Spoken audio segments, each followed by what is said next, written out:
Negotiations happen every day, whether at home with your parents, your children on schoolworks, your spouse on the next vacation, or at the market on grocery prices. Successful negotiation is when both sides found a common ground and a mutually acceptable solution. Today, we want to focus on everyday business negotiations. It could be negotiating for a salary package, negotiating with an angry customer, on a project deadline with your boss, contract terms, and so on. Stick around and I'm confident at the end, you will take away key tips on how to negotiate like a professional.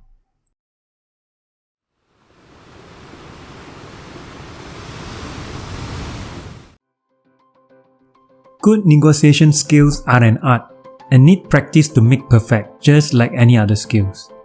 Good negotiations contribute significantly to business success by building better relationships, deliver lasting solutions, avoid future conflicts, and no doubt, get you what you want. Here are the negotiation strategies broken down to before negotiation, during negotiation, and after negotiation. Before negotiation. Number 1. Know your opponent. Like Sun Tzu Art of War mentioned, know your swamps, forests, and mountains, and in 1,000 wars you shall not fear the results. Yes, it is very essential that you do your homework on who you are negotiating with, the person or persons you are talking to, and the company prior to the negotiation process. Google, Facebook, LinkedIn are your best friends here. This prior knowledge will definitely come in handy and give you that advantage when negotiating. Number 2. Have plan A, B, C, D ready. It is not enough to just know what you aim for in a negotiation. You do not know yet how the other party will react, but you can certainly anticipate ahead. Things change very fast in a negotiation, and you must be ready to adapt and not caught in surprise. Unable to respond on the spot will put you and your organization in an embarrassing situation. As such, be very prepared for alternative options ready in your pocket. Number 3. Identify who the real decision maker is. There is no point talking to a junior or someone who cannot make a decision. It's quite pointless having your message being conveyed by another person to another person. Ever played pass the message game? In the game, we all know the final message is vastly different from the original message. Talking to a non-decision maker and relying on that person to pass on the message, there is a 90% chance you will fail in your negotiation. So, identify the decision maker and get that person to come to the negotiation table. Now we are talking. During negotiation. Number 1. Be a listener first. God gave us 2 ears and 1 mouth so that we can listen twice as much as we speak. Talk less, listen more in the negotiation process. By listening first, it will show we empathize and try to understand the matter from the other side of the view. Number 2. Communication styles.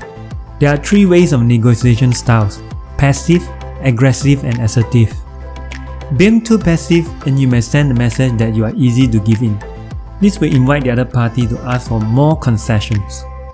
Going too aggressive on the other end, which I found is a favorite style amongst many, often lead to the other party walking away completely. Being confrontational equals the win-lose-all mentality straight away, and most of the time will end up with no outcomes from the negotiation or "I see you in court" final words. Assertive style is the preferred style here. While willing to balance and respect the other side's differences and needs, you will be firm to advocate for yourself and company. Number 3. Be genuine and sincere from the heart. People can see through us. That's why sending the right negotiator, depending on the situation, sometimes could mean a break or lose situation. If you are genuine and sincere from the heart to find a solution, chances are you will. Number 4.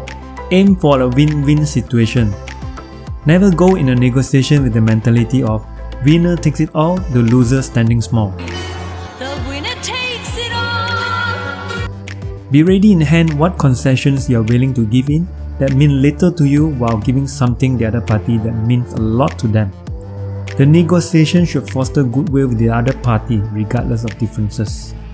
At the end of the negotiation, both sides should be reasonably happy and willing to deal again. That should be the aim of a successful negotiation. Number 5. Be prepared to play poker and walk away. As much as we want to have a win-win situation, the other party may not. Therefore, it is critical for both sides to arrive to an endgame. You may be pushed to the corner to give away too much. In such situation, it is time to play poker and threaten to walk away completely to bring the other party back to realistic negotiation. I have tried this myself many times and it works. For the few times that it didn't work out, I think I'm better off walking away.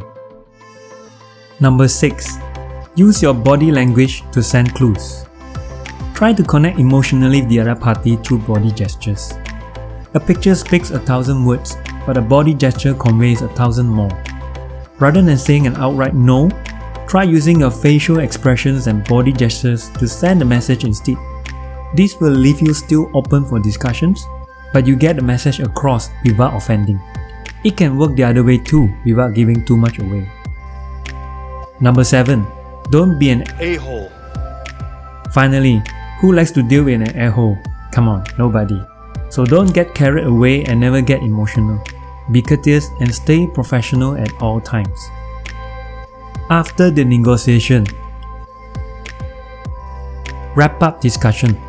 Just like in a soccer match, you can have 95% possession time, but the scoreline remains 0. As such, don't let the tides turn at the last minute. Finish off with a clinical score. This is a very important last step which many overlook and could prove to be fatal in a negotiation. Many things are discussed and agreed during the negotiation, and there could be misinterpretations or misunderstandings on both sides. Therefore, it is very important to go over the salient points and get everyone's agreement again. Decisions may change the moment the other party leaves the negotiation. If you have done your plan A, B, C, D, now is the time to take out the prepared letter of intent or term sheet and get the other party to sign it on the spot. Seal the deal now. Even without this, a quickly typed out minutes or term sheet signed by all is suffice to be followed later by an official email or the legal contract for official matters. What you do after that is even more important. Whatever that I promise, keep to it. Be a man or woman of your words. If you keep on at this, over time your reputation will grow and people will love to deal with you. And that is exactly how you build and earn people's respect. Thank you for staying till the end, and I hope you find values in this video. I will really appreciate if you give this video a like and subscribe to support the channel. And here is a summary of the key strategies again. In the meantime, stay healthy and stay strong.